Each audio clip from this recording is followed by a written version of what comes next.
अस्सलाम वालेकुम फ्रेंड्स, मेरा नाम है सुमेर और आप देख रहे हैं सभी सुमेर व्लॉग्स। दोस्तों, शोबिज़ एक ऐसी इंडस्ट्री है, एक ऐसी दुनिया है जहां इज्जत शोहरत के साथ साथ बेइंतहा पैसा भी मिलता है। और इतना पैसा मिलता है कि आपकी सोच, क्योंकि जहां एक आदमी अपनी सारी जिंदगी एक इदारे में नौकरी करने के बाद सिर्फ रिटायरमेंट पर इतना ही पैसा हासिल कर सकता है कि वो एक घर ले ले, एक अदद गाड़ी लेकर, और बाकी पैसों से वो सिर्फ अपने बच्चों को ही पाल पोस कर बड़ा कर सकता हो। लेकिन शोबिज़ इंडस्ट्री एक ऐसी दुनिया है जहां पर लोग लाखों नहीं बल्कि करोड़ों रुपया कमाते हैं। और बड़े स्टार्स, एक सीरियल का जो 26 एपिसोड आप अपने टीवी चैनल पर देखते हैं, उसको बनने में तकरीबन 8 से 9 महीने लगते हैं या 1 साल लगता है। और उस 1 साल के अरसे में टोटल वो 60 से 70 दिन उस डायरेक्टर को या फिर प्रोड्यूसर को देता है, वो बड़ा एक्टर जिसको कम से कम 30, 40, 45, 50, 60 लाख रुपए तक मिलते हैं। और जब ऐसी एक्ट्रेस जिसके साथ लोग सेल्फी बनाने के लिए भी तरसते हो, उनका ख्वाब हो, और फिर ऐसी एक्ट्रेस जिसको 26 एपिसोड का 30-40 लाख रुपया मिलता हो, शायद इससे भी ज़्यादा मिलता हो, लेकिन जिन डायरेक्टर से मैंने पता किया उन्होंने यही बताया कि कम से कम 30 से 35 लाख रुपया लेती थी सनम चौधरी। आप सोचें कि जब सनम चौधरी को 30 से 35 लाख रुपया मिल रहा हो और फिर वो अल्लाह के रास्ते पर चल पड़े और इस शोबिज़ इंडस्ट्री को, जहां लोग उन पर अपनी जान निछावर करते हों, लोग उनसे मिलने के लिए तरसते हों, और वो एक टॉप की मॉडल इस इंडस्ट्री में, आपको पता है, चाहे बॉलीवुड हो, लॉलीवुड हो या हॉलीवुड हो, हर कोई कामयाब नहीं हो सकता। बड़ी से बड़ी सिफारिश आपको कामयाब नहीं कर पाती। पता है क्यों? अगर आपको कोई अपनी सिफारिश पर इस फील्ड में ले भी आए, तब भी अगर आपके अंदर टैलेंट ना हो तो आप अपना नाम नहीं बना पाते। लेकिन सनम चौधरी, जो पाकिस्तान की एक बहुत बड़ी एक्ट्रेस थी, उन्होंने इस फील्ड को उस वक्त खैरबाद कह दिया जब उनको लाखों रुपए की नहीं बल्कि करोड़ों रुपए की ऑफर मिल रही थी। आप सोचें कि एक आम आदमी, जब उसको ये पता चल जाए कि मैं करप्शन कर रहा हूं, लेकिन वो फिर भी उस काम को छोड़ने के लिए तैयार नहीं होता। और करप्शन कितनी होती है? 10,000, 50,000, लाख रुपया। और जहां सिर्फ बोलने के आपको लाखों रुपए मिल रहे हों, और वो फील्ड आप सिर्फ इसलिए छोड़ दें कि एक ना एक दिन हमने मर जाना है। आपको पता है सनम चौधरी ने क्या कहा इस फील्ड को छोड़ते हुए, और किसके कहने पे छोड़ा, ये भी मैं आपको बताऊंगा। और जिनके कहने पर छोड़ा वो सुनकर आप हैरान हो जाएंगे कि इनके कहने पर उन्होंने शोबिज़ को छोड़ दिया, और आप चौंक जाएंगे। सबसे पहले मैं आपको यह बताता चलूं कि सनम चौधरी ने जब शोबिज़ को छोड़ा और उन्होंने वीडियो पे काम दिया, और उन्होंने कहा कि जब मेरी बेटी हुई और उसके बाद मैं काफ़ी हेल्दी हो गई, तो मैंने वर्कआउट शुरू किया, और वर्कआउट के बाद जब मैंने अपने आप को स्लिम कर लिया, तो मुझे ख्याल आने लगा कि मैं किस चीज़ की तलाश में थी।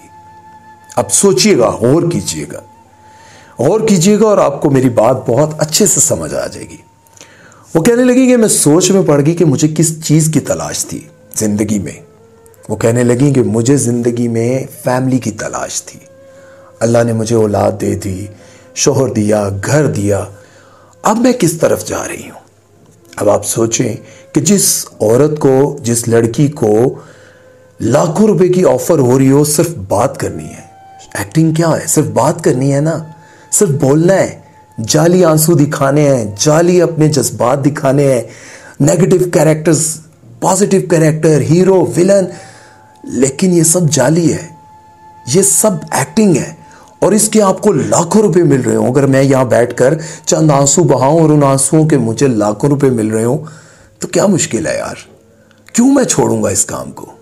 लेकिन जब आपके दिल में ये बात आ जाए कि इस दुनिया में मैं क्या करने आई थी और कितना अरसा मैंने इस दुनिया में रहना है, और जब मैं इस दुनिया से चली जाऊंगी तो वापसी पर मैं अपने अल्लाह को क्या मुंह दिखाऊंगी?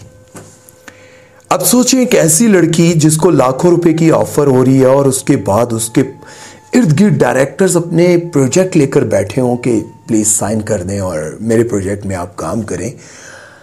और उसके बाद ऐसी लड़की जो दिखने में बहुत खूबसूरत, प्यारी, हसीन, और जहां वो जाती हो लोग उसके इर्द गिर्द जमा हो जाते हो सिर्फ एक सेल्फी के लिए, एक ऑटोग्राफ के लिए, तो सोचें वो लड़की इस इंडस्ट्री को क्यों छोड़ेगी, कितना बड़ा काम है।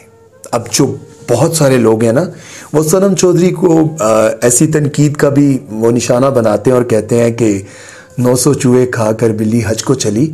ओ मेरे भाई, जरा कर तो दिखाओ, अपनी जिंदगी में ऐसा कुछ करके तो दिखाओ कि तुम्हारे आगे लाखों नहीं बल्कि करोड़ों रुपए की ऑफर्स पड़ी हो और तुमको नहीं, मैं अब ऐसा काम नहीं करूंगा या ऐसा काम नहीं करूंगी जिससे मुझे मरने के बाद सजा मिले। अल्लाह पाक ने कभी ऐसा नहीं कहा कि तौबा कबूल इस उम्र में होगी और इस उम्र में नहीं होगी। और जवानी में जब आपको मतलब आपका फ्यूचर ब्राइट से ब्राइट है, आप अभी बहुत सारा काम कर सकती हैं और बहुत पैसा कमा सकती हैं। उस वक्त जब आपको नजम शिराज जैसे सिंगर, नजम शिराज को तो आप बहुत अच्छी तरह जानते होंगे, नजम शिराज भी वो शख्स हैं वो जिनके गानों पर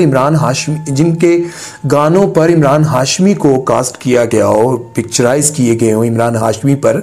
आपने वो गाना सुना होगा, भीगे होंठ तेरे, वो गाना पूरी दुनिया में फेमस हुआ। अल्लाह ने नजम शिराज को भी हदायत दी और उन्होंने इस फील्ड को छोड़ दिया और अल्लाह के रास्ते पर आ गए और उन्होंने चंद ऐसी बातें की जिससे सनम चौधरी ने शोबिस की दुनिया को छोड़ दिया। और पता है, वो कहती हैं कि मुझे फैमिली की तलाश थी, मैं फैमिली की तलाश में थी और मुझे अल्लाह ने फैमिली दे दी, अब मैं क्यों भटकूं। अब सोचें कि नजम शिराज जैसे बंदे को जिसका गाना पूरी दुनिया में फेमस हुआ हो, पाकिस्तान में लाखों की बात होती है, लेकिन इंडिया में हमारे सिंगर्स को करोड़ों रुपया दिया जाता है। अब करोड़ों रुपया कमाने वाला शख्स अल्लाह की रजा के लिए सब कुछ छोड़ देता है और वही शख्स फिर सनम चौधरी को तबलीग करता है और फिर सनम चौधरी भी इस शोबिस की दुनिया को छोड़ देती हैं। लेकिन अफसोस की बात है कि हम जैसे नादान और भटके हुए लोग चंद रुपयों के लिए न जाने क्या कुछ कर जाते हैं, बहुत कुछ कर जाते हैं हम लोग, ये सोचे समझे बिना कि एक ना एक दिन हमने इस दुनिया को छोड़ जाना है। वो एक शायर हैं कमर जलालाबादी साहब, उनके चंद अशार मेरे जहन में आते हैं। वो कहते हैं कि कर लूँगा जमान दौलत ज़र, इसके बाद क्या, ले लूँगा एक शानदार सा घर, इसके बाद क्या, मैं की तलब जो होगी तो बन जाऊँगा मैं रिंद, कर लूँगा मैं कदों का सफ़र, इसके बाद क्या, होगा जो शौक हुस्न से राजो न्याज का, होगा जो शौक हुस्न से राजो न्याज का, कर लूँगा गैसुओं में सहर, उसके बाद क्या, शेरो सुखन की खूब सजाऊंगा महफिलें, दुनिया में होगा नाम, उसके बाद क्या, मौज आएगी तो सारे जहां की करूंगा सैर, वापस वही पुराना नगर, उसके बाद क्या, एक रोज मौत जीस्त का धर खटखटाएगी, बुझ जाएगा चरागे कमर, उसके बाद क्या, उठी थी खाक खाक से मिल जाएगी वहीं, उठी थी खाक खाक से मिल जाएगी वहीं, फिर उसके बाद किसको खबर, उसके बाद क्या। हा, समझ में यही बात आती है कि इस दुनिया में सब कुछ कर लेंगे, अच्छा घर, पैसा, दौलत, शोहरत, सब कुछ कर लेंगे, लेकिन फिर उसके बाद क्या, फिर उसके बाद क्या, इस दुनिया को छोड़कर जाना है।